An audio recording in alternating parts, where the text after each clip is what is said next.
Neste segundo bloco do programa, continuamos nossa conversa com a professora Astrid Becker Ávila.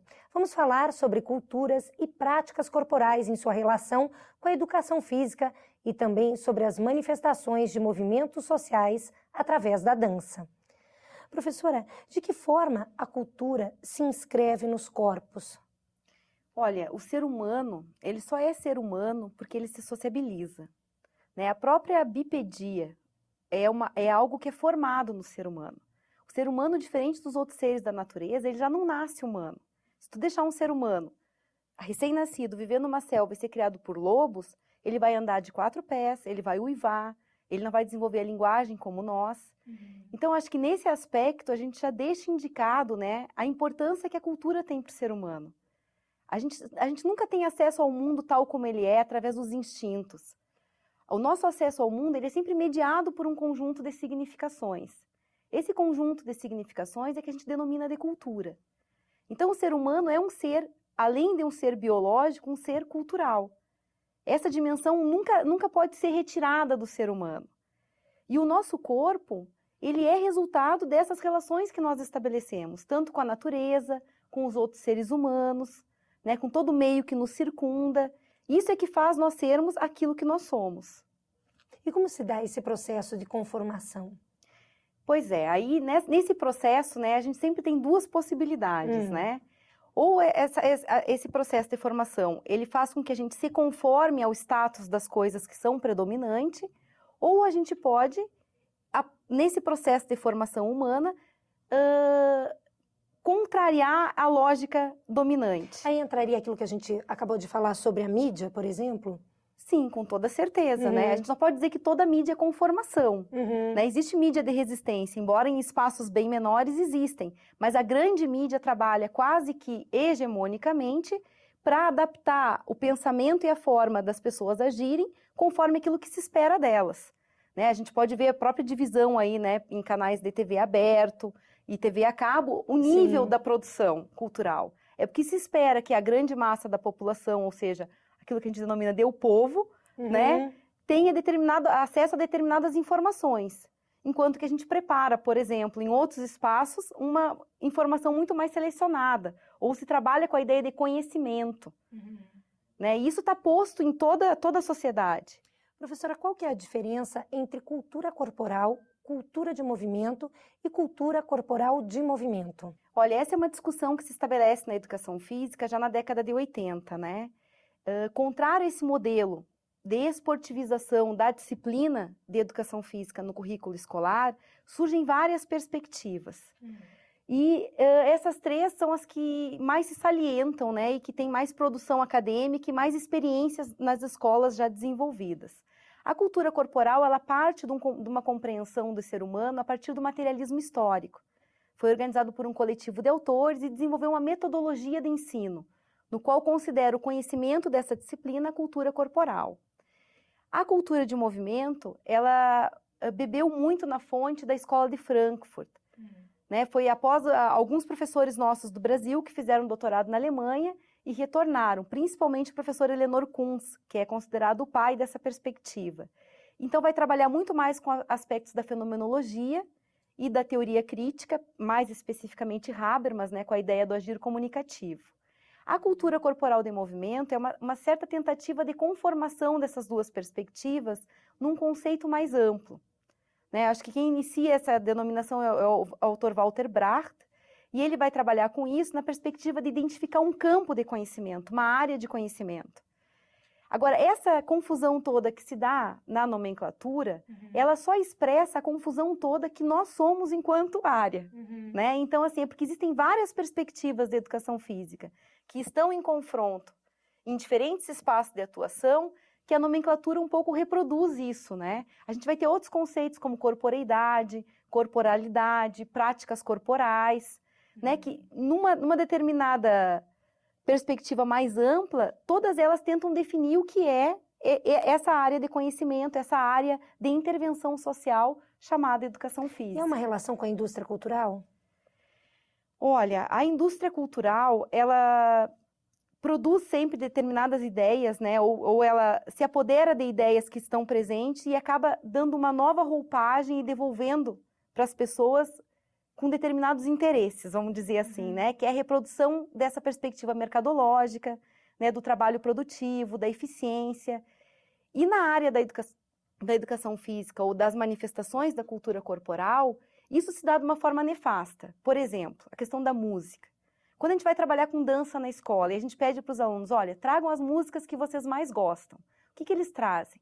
Eles trazem funk, eles trazem esses batistaca, né? Isso é que tá posto para eles como cardápio musical hoje. Qual é a nossa função ao trabalhar com a dança na escola?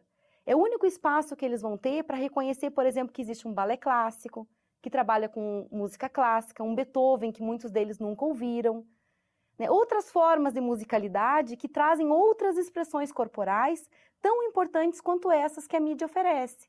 Agora, o importante na aula de educação física é a gente ser capaz de refletir por que, por exemplo, uma música diz que um tapinha não dói, quando se trata da violência feminina, por exemplo. Então, essas questões que estão no contexto é que devem ser trazidas para as nossas aulas, no sentido de que a gente possa refletir essas práticas corporais e não simplesmente repassar para os alunos, transmitir na perspectiva da imitação, sem nenhuma reflexão sobre os significados que estão implícitos nelas. E por isso, qualquer um desses termos traz a questão da cultura na frente. Cultura por quê? Porque não se trata somente da repetição de movimentos mecânicos. Se trata de refletir por que são esses os movimentos que são hegemônicos, por que são essas as formas de relações e por que são essas as técnicas corporais que são mais valorizadas que outras. A ideia de saber o porquê está se fazendo aquilo? Exatamente. A educação física, assim como a educação artística, ela não trata simplesmente de um saber fazer corporal. Ela trata, além disso, além da gente socializar o que a humanidade já produziu enquanto técnicas corporais, da reflexão sobre esses significados, da reflexão das intenções que se tem ao se reproduzir esses movimentos e por que não outros. E nesse sentido é que o esporte hoje é hegemônico nas aulas de educação física. Por que é o esporte não mais a ginástica, a dança ou as formas de luta, por exemplo? Ou os jogos cooperativos? Por que a dança da cadeira tem que ser excluindo o ser humano? Porque todo modelo de sociedade se reproduz na forma da lógica como a gente organiza os jogos, como a gente organiza os esportes. A própria dança mesmo, né? O Festival de Joinville é um exemplo disso, vem sendo esportivizada, né? Quer dizer, ela está assumindo o código esportivo como referência para pensar essa produção artística e cultural. E o que é a esportivização? A esportivização é um fenômeno que ocorre na educação física quando a gente traz o esporte para dentro das aulas de educação física enquanto um fim. Ou seja, a perspectiva é formar o atleta. Então, a gente aproveita as escolas, porque recebe um grande número de crianças, e vai dali depurando os talentos esportivos. É a ideia da base da pirâmide esportiva. A gente considera, pedagogicamente, essa perspectiva muito nefasta. Por quê? Porque trabalha somente com aqueles que já possuem habilidades e competências. E aqueles que apresentam as maiores dificuldades acabam sendo excluídos das aulas. A gente vê isso no final da aula, quando tem o jogo de vôlei, por exemplo, que forma-se 2 equipes de 6 alunos e o restante fica assistindo. E quando entra um aluno com menos habilidade, ele é motivo de caçoada, de chacota. É a discriminação, né? É o reforço dos preconceitos, né? Como, por exemplo, na matemática, a disciplina não funciona para formar alunos que sejam os grandes campeões da Olimpíada da Matemática, que também existe, a educação física também não pode estar na escola a serviço de 1 ou 2 que vão se tornar os talentos esportivos. E como que lida-se com isso? Essa é a questão da concepção que a gente tem, né, de sociedade, ser humano e da própria educação física, né? Qual é o conhecimento da educação física? O conhecimento da educação física é o esporte? Ou o esporte é uma das manifestações da cultura corporal? Né? Porque quando a gente confronta, por exemplo, o esporte com a perspectiva da dança, né, que vem sendo cunhada muito mais por uma ideia da arte, ou seja, da sensibilidade, dos valores estéticos, da necessidade da experiência, da criatividade e da possibilidade das decisões que as pessoas podem tomar nesse contexto, a gente começa a perceber que dá para trabalhar com os jogos e com as outras manifestações de uma forma diferenciada. Né? Por quê? Porque o objetivo não é que o aluno simplesmente reproduza da melhor forma possível determinada técnica corporal ou determinado gesto técnico. Esse não pode ser o objetivo último da educação física. O aluno tem o direito de conhecer as técnicas corporais, elas devem ser socializadas. Por exemplo, o basquete, né? A questão da bandeja, por exemplo, a reprodução desse gesto técnico. Isso faz parte da nossa cultura. Essa seria a forma diferenciada? Sim, por quê? Porque ele tem que entender, além de fazer a bandeja e aprender isso, aprender por que a bandeja foi feita assim. Por que o esporte é jogado assim? Por que se diz que tem igualdades de condições? Será que essa ideia da igualdade de condições, que tanto o capitalismo como o esporte reproduz, é verdadeira? Será que todos nós nascemos com as mesmas habilidades e competências? Será que todos nós temos acesso à comida, à cultura da mesma forma? Se a gente já parte do pressuposto que não, então a aula de educação física deve levar em consideração isso. E deve trabalhar muito mais para aqueles que têm dificuldades do que para aqueles que já têm esses ganhos. Esses já têm essa aquisição, já adquiriram isso. Agora, aquele menino que vai lá e rola, por exemplo, e cai na cambalhota para o lado, e toda a turma dá risada dele, que trauma ele pode estar levando para a vida dele? Então, esse é o espaço do professor de educação física refletir o respeito com o outro, a possibilidade da gente reinventar as técnicas corporais, a possibilidade da gente ter como fim, por exemplo, a criatividade, e não simplesmente a reprodução dos mesmos movimentos já consagrados pela humanidade. Porque isso dá a dimensão para o aluno de que ele pode fazer história. Que ele não é simplesmente um bonequinho que entra num determinado personagem e que deve cumprir aquilo que está posto para ele. E isso tudo se aprende na aula de educação física, na matemática, na história. Como faz isso na educação física? Através da problematização, trazendo novos temas, olhando para o nosso conteúdo sob diferentes olhares. Não só a anatomia, a biologia, a biomecânica, a fisiologia, para melhorar esse gesto técnico. Mas perguntar por que esse gesto técnico é assim. Qual é o significado? O que ele imprime no sujeito, enquanto forma de pensar, enquanto forma de agir. Quando eu digo para o meu aluno, as regras no esporte são essas. Um vai ganhar e outro vai perder. Será que a única forma da gente se relacionar num jogo é assim? Será que é esse modelo societário que a gente pretende reproduzir com os nossos alunos? E como que se poderia trabalhar com o jogo, então? Olha, são várias outras perspectivas, né? Vou pegar o exemplo da dança da cadeira. A gente pode, em vez de tirar as crianças, excluir as cadeiras. E fazer com que elas tenham que se acomodar cada vez num espaço menor. Isso vai propiciar contato corporal, isso vai propiciar a resolução de problema coletivo. Então, a perspectiva com que a gente vai desarmar o jogo, por exemplo. Por que quando faz um gol, aquele jogador não passa para outro time? O que acontece se a gente modifica essas técnicas, por exemplo, de lidar com esse conhecimento? O placar não faz mais sentido. Porque hora eu estava no time que fez mais gol, hora eu estava no time que fez menos gol. Agora, tudo isso, quando a gente modifica, tem que ser discutido com os alunos. Porque é isso que eles precisam entender. Que as regras do jogo estão postas, tanto na educação física e no esporte, como na sociedade, mas depende de nós para poder modificá-las. E esse tipo de conscientização a gente pode trabalhar de forma teórico-prática nessas atividades da aula de educação física. E de que forma certas práticas corporais acabam sendo institucionalizadas e também comercializadas? Olha, a gente sabe que as relações sociais, nessa forma social que a gente tem vivido no último século, elas são predominantemente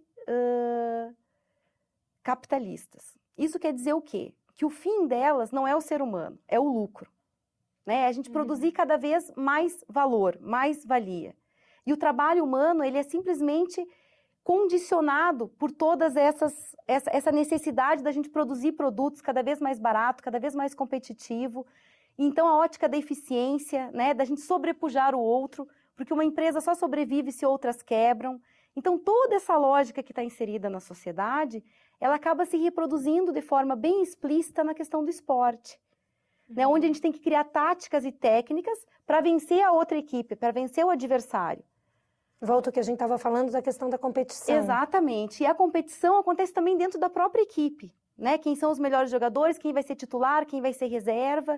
Então, toda essa perspectiva, e aí quando fala-se, por exemplo, da família Bernardinho, a gente acha um pouco engraçado, né? Porque justamente o jogador que foi representar esse coletivo foi criticado, detonado, e o próprio coletivo fritou, e isso é completamente compreensível, porque está nas regras do jogo. O importante é a medalha, não é o que acontece nas relações humanas. Então, essa é a importância. Quando eu vejo, por exemplo, um narrador de futebol dizer fulano perdeu de cavar uma falta, o que é isso? Isso é desonestidade. A falta não houve.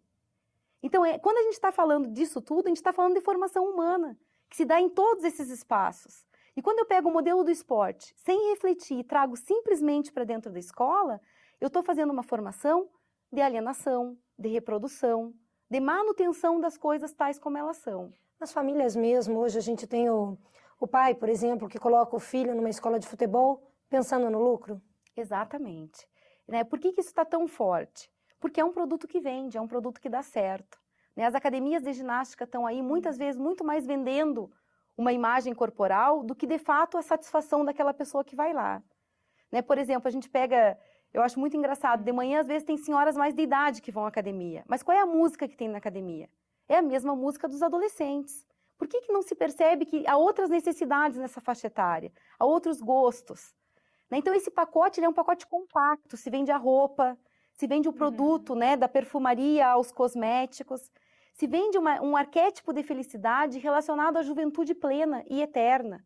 E a gente sabe que isso é mentira. E não necessariamente a saúde? E muito pelo contrário a saúde, né? Porque quando a gente está preocupado com a saúde, o que a gente está falando disso? A gente está falando de condições de qualidade de vida. O que são essas condições? Adianta eu ir na academia se tem um esgoto passando, por exemplo, na frente da minha rua? Então, saneamento básico, saúde pública, tudo isso está relacionado a um discurso da saúde que normalmente na educação física é invertido por uma ótica simplesmente mercadológica. Como se treinar, por exemplo, fosse ser mais saudável. Quando a gente sabe, por exemplo, e viu aí, até no futebol mesmo, que é acho que uma das manifestações mais televisionadas, né? Com certeza. De que morre jogadores. Como assim? Cadê a saúde? Todo treinamento excessivo, toda sobrecarga traz consequências. Por que a gente não discute isso na educação física? Esse modelo que está sendo apresentado como sendo o modelo da salvação. Daí a gente pensa na ascensão social através do esporte. Mas a ascensão social nesse modelo de sociedade. E não na modificação dessa sociedade, no qual a ascensão social possa se dar por outras características, como solidariedade, cooperação. Existem outros valores que podem ser trabalhados e que a educação física acaba deixando de lado. Bom, professor, então nós já voltamos a abordar essas questões no próximo bloco. No próximo bloco, conversamos sobre a educação física como disciplina. Voltamos já.